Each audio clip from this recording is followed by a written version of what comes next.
Oh, mag-test naman tayo ng electric fan. Ito, napulot ko lang sa basura. Itsura maganda. Pero noon, napakapangit dahil sa punong-puno ang putik dito lahat. Pati dito, putik. Matagal na siguro nasa ulanan to. Ito yung pangalan niya, oh. Yan. Oo nga pala. Salamat naman sa mga subscriber ko at sa mga followers ko sa Reels. Maraming salamat sa pagsuporta nyo sa akin.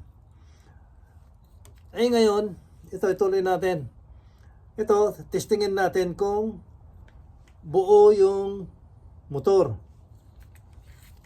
Buo tong wire. Kung buo yung switch. Kasi hindi na natin, kasi nandito to, na maliban lang kung putulin natin. Kung halimbawa, ilagay ko dito at hindi gumana, kailangan na tanggalin ko tong switch niya. Isa-isain ko. Isa muna dito sa wire, kung gano'n na hindi gumana, yung ganito, isa yung wire, isa yung switch, isa yung motor na i-test ko, tagi-tagisain ko. Ngayon, itong gamit natin yung sa analog tester. Itong itim, nandyan sa common. Yung red, nandito sa ohms, yung tapak ng kabayo, yung sapatos ng kabayo. Yan.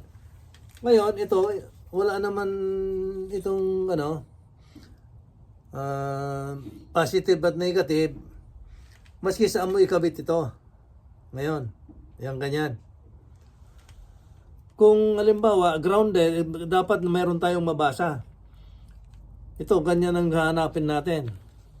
Hindi yung ganyan kasi ito, pinagdikit ko to. Kung pagdikitin mo na ganon, hanggang sa 0 yon. Kasi grounded. Kung ganyan ang mabasa mo, meaning grounded ang motor. Either yung motor, yung wire, o ito. Kaya, kung ganon na hanggang 0 yung mabasa mo, i-test mo na buko dito, tanggalin mo dito, tanggalin mo rin ito, i-separate mo na i-test ito, at saka yung motor sa iba din. Ganon. Kaya ngayon, dapat mayroon tayong ma-reading. Kaya tingnan natin ito, ilagay ko dyan kasi wala yung alligator clip ko Ayun, meron tayong na-reading na wala, teka, naka-on.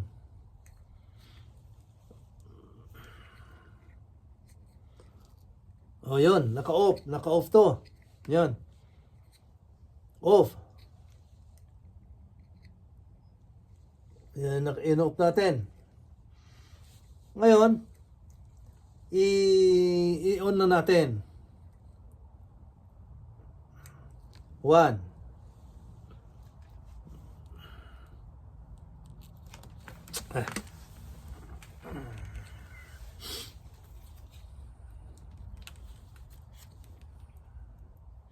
Hirap kasi kung wala yung alligator.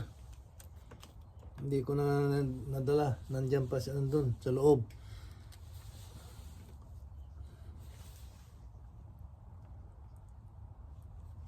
Ayan is 8 or 7. Yan ang number 1 na natin. Yung pinakamababa na reading, yan ang number 3. Yung pinakamataas, yan ang number 1. Yun ang pinakalawa sa pinakamataas, yan ang number 2. Yan, ilagay na natin. Ito, ano to? 8. Lagay natin sa pangalawang adjustment. 10. Ilagay na natin doon sa baka yung 10 ayan ang number 2. Number 3. Yan ang number 1. Yung 13 yan ang number 1. Number 1, yung pinakamataas. Number 2,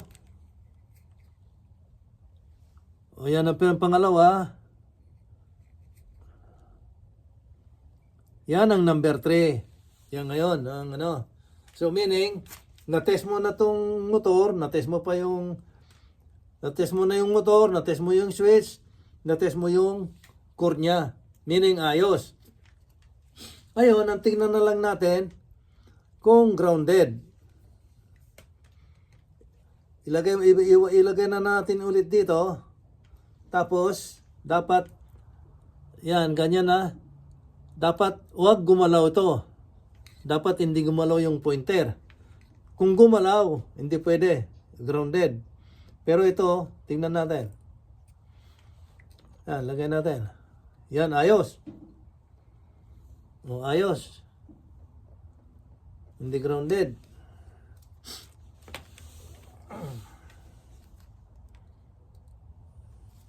Yun sa pangalawa. Kasi dalawa yung ano niya, di ba? Ito, dalawang ngipin niya. Ayos, wala. O yun, pwede nang i-assemble, hindi grounded. Ngayon, ipakita ko sa inyo kung paano i-assemble.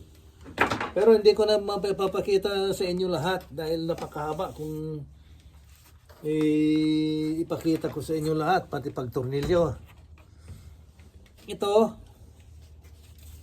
alam ko naman, alam nyo yung basta may tornilyo, alam nyo yung ikabit eh.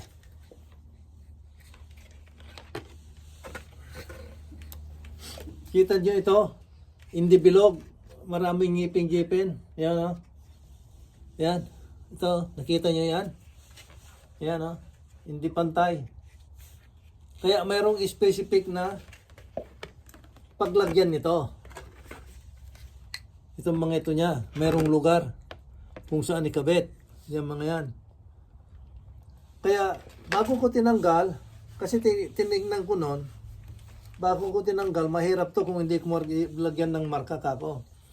Ito, nilagyan ko ng marka oh. Ayan, kita nyo yan. At saka nilagyan ko rin ng marka dito. Ito.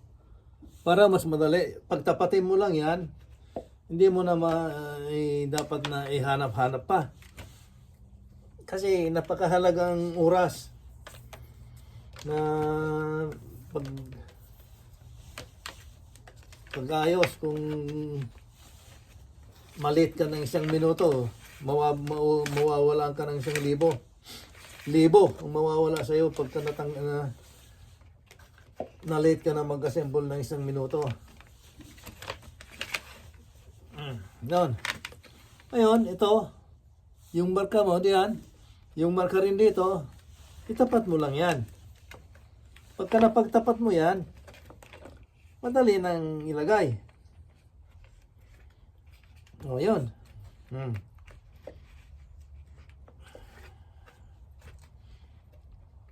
O, yun. Kita mo, sandali. Ngayon, ito, ilagay mo na rin dyan, yan. Tapos ito, tanggalin mo muna ito, itong switch niya. Kasi,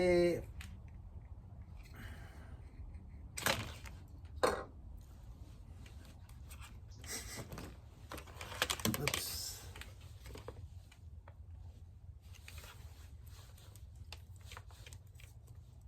Tapos ito, yung papasok dyan. Ito, itong jack niya dyan. Oh. Ganun lang yan. Pagka nailagay mo rin yan, ito, nandito na yan. Dito mo ilagay. Yan, ituturo ko na yan. Yan, oh. Yan na. Tapos itong wire dito rin. Yan ang ano niyan.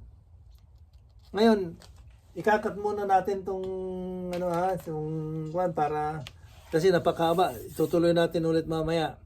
Pagka naayos, wag paanda rin, tutuloy natin. Para hindi masyadong ganong mahaba, nakakainip din.